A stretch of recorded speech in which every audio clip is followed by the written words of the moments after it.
Buenos días, hermanos, el Señor los bendiga. Deseo con todo mi corazón que se encuentren muy bien.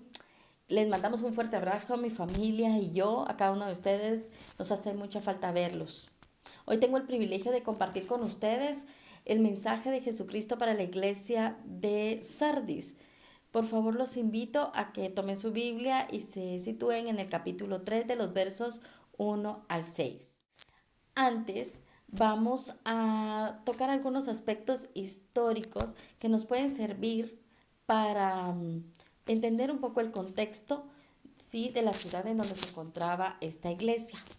Bueno, Sardis significa los que escapan, el remanente. Muy curioso. En su fundación, bueno, esta ciudad pues fue fundada por el rey Giges en el año 680 a.C. y fue tan importante esta ciudad que llegó a ser capital del imperio lidio en el año 560 a.C. En Sardis se inventó el dinero. El primer lugar en donde se acuñaron las monedas de oro fue allí.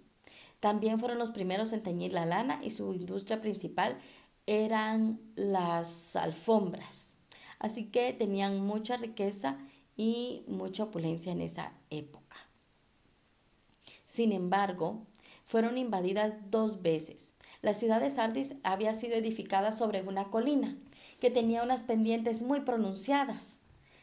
Sin embargo, el rey Ciro el persa y Antíoco lograron invadirla porque sorprendieron a sus habitantes muy confiados solo cuidando la puerta principal, así que eso permitió invadir sin ningún problema la ciudad.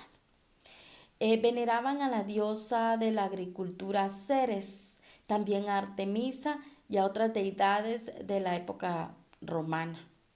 Por supuesto, tenían grandes templos y eso propiciaba también grandes reuniones en donde hacían cosas abominables y terribles, ¿verdad? Dentro de la sociedad de Sardis.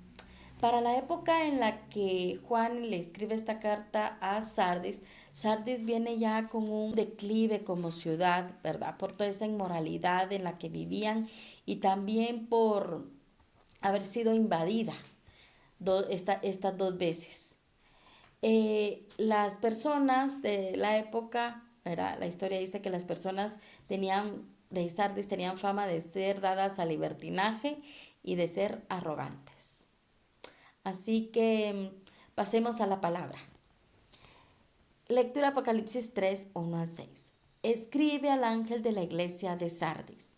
Esto dice el que tiene los 7 espíritus de Dios y las 7 estrellas. Conozco tus obras. Tienes fama de estar vivo, pero en realidad estás muerto. Despierta, reaviva lo que aún es rescatable, pues no he encontrado que tus obras sean perfectas delante de mi Dios. Así que recuerda lo que has recibido y oído, obedécelo y arrepiéntete. Si no te mantienes despierto, cuando menos lo esperes caeré sobre ti como un ladrón. Sin embargo, tienes en Sardis a unos cuantos que no se han manchado la ropa. Ellos, por ser dignos, andarán conmigo vestidos de blanco. El que salga vencedor se vestirá de blanco, y jamás borraré su nombre del libro de la vida, sino que reconoceré su nombre delante de mi Padre y delante de sus ángeles. El que tenga oídos, que oiga lo que el Espíritu dice a las iglesias. ¿Cómo se presenta el Señor a la iglesia de Sardis? Como el que tiene los 7 espíritus y las 7 estrellas. Los 7 espíritus, como hemos mencionado en estudios anteriores, en Isaías 11:2, los describe como características de Dios. Es decir, el que está en todas partes, el que todo lo ve y el que todo lo sabe. Y cuando le dice que tiene las 7 estrellas, le está hablando a los mensajeros de la iglesia, es decir, a sus líderes. ¿Cuál es la condición de la iglesia de Sardis en ese momento? Bueno, el Señor le dice, conozco tus obras, que aparentas que estás viva. Es decir, la iglesia existía, estaba allí, todo el mundo la miraba. Pero cuando le dice, estás muerta, la palabra es muy fuerte, porque la raíz latina que es utilizada en esta palabra para describir muerte es necros, que significa cadáver. Es decir, la iglesia era como un mausoleo. Por fuera estaba blanqueadita, bien bonita, muy opulenta, muy preciosa, pero dentro yacía algo que se estaba pudriendo. Había un cadáver y emanaba un olor fétido, un olor que ya no era agradable al Señor. Salmo 141:2 dice, sea puesta mi oración delante de ti como un perfume. Efesios 5:2 dice, y lleven una vida de amor, así como Cristo nos amó y se entregó por nosotros como ofrenda y sacrificio fragante para Dios. Seguramente lo que hacía la iglesia de Sardis ya no tenía una aprobación delante del Señor. Y por eso el Señor le dice, estás espiritualmente muerta. La iglesia de Sardis no tuvo persecución. Por lo menos no lo relata así ni la palabra ni la historia. Y tiene mucho sentido, porque ¿quién va a perseguir a un muerto? Un muerto no representa una amenaza. La iglesia de Sardis, espiritualmente muerta, no representaba ninguna amenaza para la sociedad de Sardis, ni para su mala manera de vivir, ni su idolatría. No representaba ninguna amenaza. Tal vez la iglesia de Sardis había dejado de cumplir su rol como sal y luz de la tierra. Sin embargo, el Señor no abandona a la iglesia de Sardis y como especialista en resucitar muertos, le da 5 mandatos para que vuelva. Y le dice, despierta. Esta palabra es muy interesante porque despierta el que está dormido. Despierta el que está aletargado. Despierta el que está adormecido.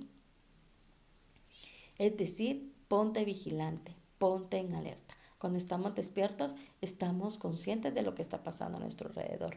Y la iglesia de Sardis necesitaba eso, estar consciente. El segundo mandato que les da es reaviva lo que aún es rescatable. No todo estaba perdido en la iglesia de Sardis. Y eso es así por lo que vamos a ver más adelante. El Señor le ordena que fortalezca lo que queda. Que lo bueno, que lo que agradaba al Señor, tenían que fortalecerlo. Lo que estaba de acuerdo a la voluntad del Señor.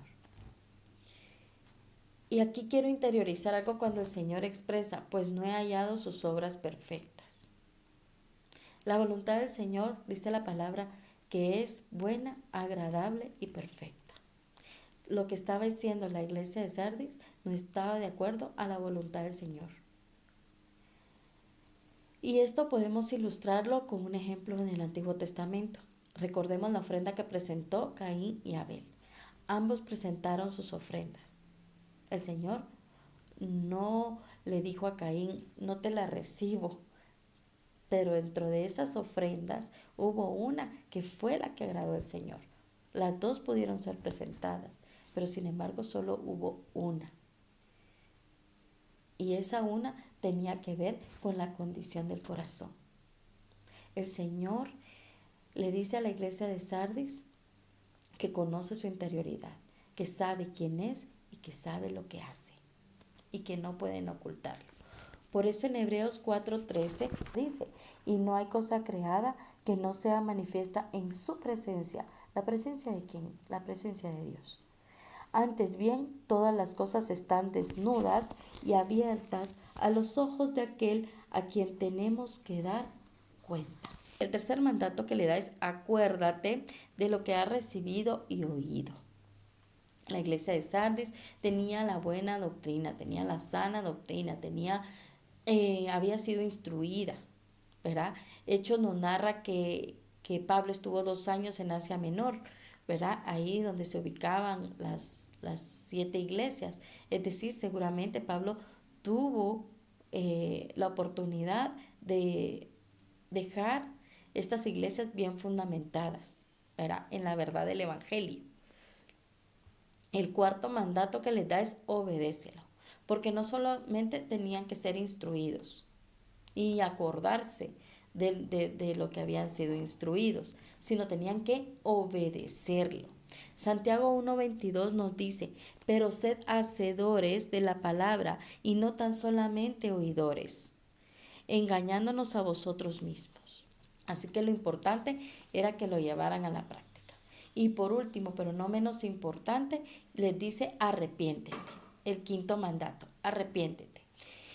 Hacemos énfasis aquí en que el arrepentimiento va previo al pecado. Así que la iglesia de Sardis debía separarse de lo que la dividía de la comunión con el Señor. Seguramente, pues, tenían que volver al camino, porque ya sus oraciones no llegaban, ¿verdad? Dice la palabra que es como un incienso delante del Señor, un olor grato, agradable. Luego le dice el Señor, si no te mantienes despierto, cuando menos lo esperes, caeré sobre ti como un ladrón. El Señor vuelve a usar esta analogía tal como lo usó en Mateo 24 cuando hablaba de su segunda venida, que nadie sabe el día y la hora. Por lo tanto, la iglesia debía estar vigilante, velando, porque llegará el amado.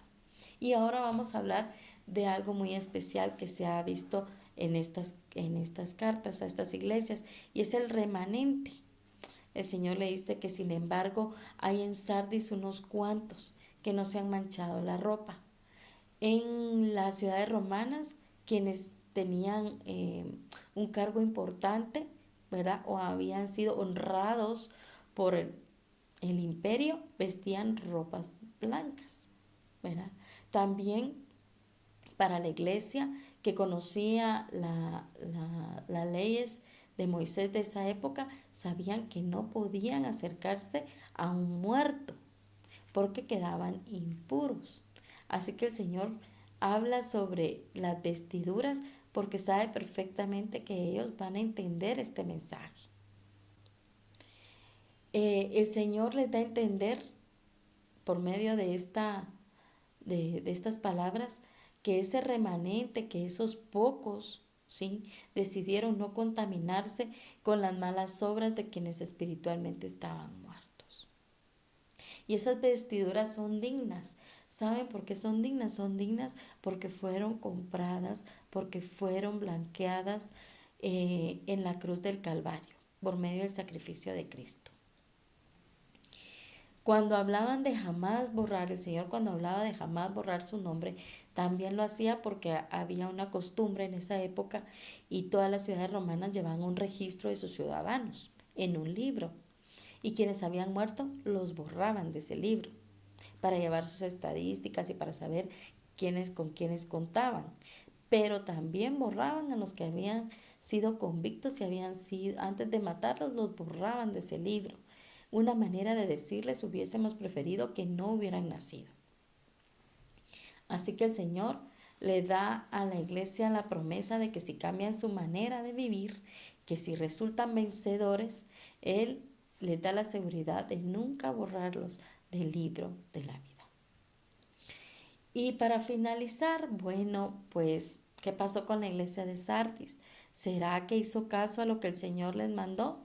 Bueno, pues parece que por un tiempo sí. La palabra no lo relata, pero la historia relata que en el siglo IV Sardis fue uno de los principales centros del cristianismo. Uno de sus hijos ilustres fue Melitón, que escribió muchas cartas a Marco Aurelio para denunciar la idolatría y la mala manera de vivir de Sardis. También escribió el primer canon del Antiguo Testamento. Y como conclusión, la iglesia de Sardis podía haberse llenado de mucha altivez. Había descuidado su relación con el Señor y eso los había llevado a estar espiritualmente muertos. Ni sus oraciones, ni sus obras, ni su alabanza, ni su adoración llegaba ya donde estaba el Padre.